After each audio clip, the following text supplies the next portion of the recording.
લાયક નહીં થશે. આવું તો કંસની જેલમાં પણ થયેલું. આ ગોપીઓ પર લાંછન લાગવાનું હતું અને કૃષ્ણએ પોતાના જાતે લાંછન લઈ લીધેલું.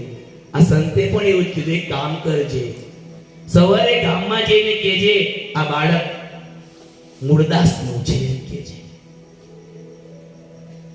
સંતે કીધું ગામમાં આપઘાત ન કર. સ્ત્રી આપઘાત ન કર્યો અને ગામમાં કીધું કે આ બાળક મૂળદાસનું છે. સવારે આખું ગામ ભેગું થયું અને મૂળદાસના મુંડન કરવામાં આવ્યું.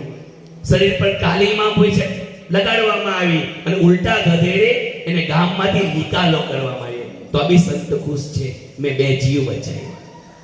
લાંછન પોતે લીધું છે અને 2 જીવ બચાવ્યા. નદીને પેલે પારે મૂળદાસને મૂકવામાં આવ્યો છે. જામનગરનો રાજા છે, એને પણ કંઠી પહેરેલી છે મૂળદાસની.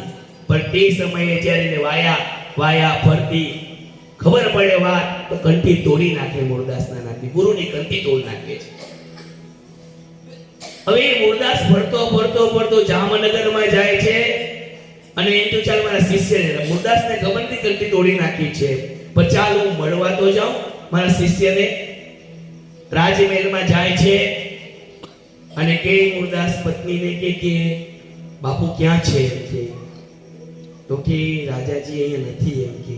કેમ? તો બાજુના ગામમાં છે ને સાધુઓનું મંડળ આવ્યું છે અને બાપુ તા કંઠી પહેરવા ગયા છે. મૂળદાસ ખુશ થઈ ગયો. ચાલ આવ્યો તો મળી તો જાઉં. એવા તો કયા સાધુઓ આવ્યા છે, ગામમાં એની જમાત છે, એને મળતો જાઉં. રસ્તે ચાલતો એ મૂળદાસ એ નગરમાં જાય પણ આકસ્મિક એક ઘટના બને છે. કંઈક બિલાડું પડેલું હતું. સાધુએ શું કર્યું ખબર? એ બિલાડું છે ને એને પોતાની જોડીમાં ભરી લીધું અને ફરતો સાધુની જમાતમાં બેસી ગયો. રાજાએ મૂળદાસ બાજુ જોયું ન જોયું, શું કામ આવ્યો એમ પૂછે. મૂળદાસે કઈ નહીં, સાધુની જમાત છે, દર્શન કરવા આવ્યો છું. વાંધો નહીં બેઠો. આ બધા મહાત્માઓ ભેગા છે તો મૂળદાસે કીધું રસ્તે એક બિલાડું મર્યું પડ્યું છે, એના દીકરાઓ ભૂખે મરતા છે. આ બિલાડી જો જીવી જાય ને, આટલા સમર્થો છે તો એ પોયરાઓના પેટ ભરાય એ આશાએ આવ્યો છું અને મળતું બિલાડું મૂકી દે અને સાધુ જમાતને કહે આને જીવતું કરો. આખો સાધુ જમાત મૂળદાસ પર હસે છે. મરેલા બિલાડા તો કદી જીવતા થાય?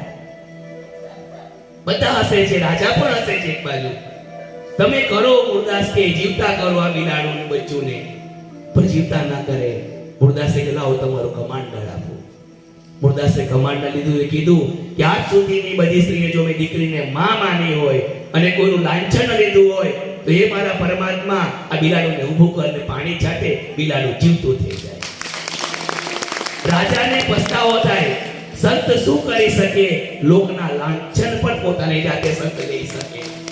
અને બીજું સંત શું કરે એનો જીવતો દાખલો છે. જો ગુરુ નીચે બેઠા છે, શિષ્યને વ્યાસપીઠ પર બેઠાડેલા છે અને કથાનો પહેલા દાડા બધું ઝૂમ કરીને વિડિયો જોઈએ. એક શિષ્યના ચરણને ગુરુ અને ગુરુમાં ધોઈને તિલક કરે છે અને એને અહીંયા બેસાડે છે. કલયુગના ગુરુ શું કરે? જીવતો દાખલો એટલે શરણાગતિ. એટલે ગુરુ તત્વ આજે આપણી વચ્ચે સાક્ષાત ગુરુ છે. અને ગુરુ તત્વ શું છે? ગુરુ ધારે તે કરી શકે. જે ભગવાન ની કરે ને ત્યાં ગુરુ કરી શકે છે. એટલે ગુરુ કદી કમજોર ગણવા નહીં. ગુરુ સમર્થ હોય, ગુરુ ગમે તે સ્વરૂપમાં હોય. દત્તાત્રેયનો તો વેશ્યા પણ ગુરુ હતો. એના 24 ગુરુ પૈકી પુત્રા એના ગુરુ હતા, જેના પરથી આ સમર્થ ગુરુ દત્તાત્રેય કઈ ભણ્યા 24 ગુરુ હતા. અને ગુરુ તત્વ એટલે જેના પરથી જ્ઞાન મળે. ગુરુની કોઈ ઉંમર નહીં હોય, ગુરુની કોઈ કાયા નહીં હોય. ગુરુ જડબી હોય, સજીવી હોય ને ગુરુ નિર્જીવી હોય. ગુરુની તો વાત કરે એટલી ઓછી. અને આવા સમર્થ ગુરુઓ છે જે સેવા ભાવી છે તો કઈક લાભ મળ્યો તો મેળવી લેનો. અમે તો ત્યાં સુધી આવીએ. અહીંના લોકો ક્યારે ઉઠે એ ખબર નહીં. ઓમ સાંઈ રામ.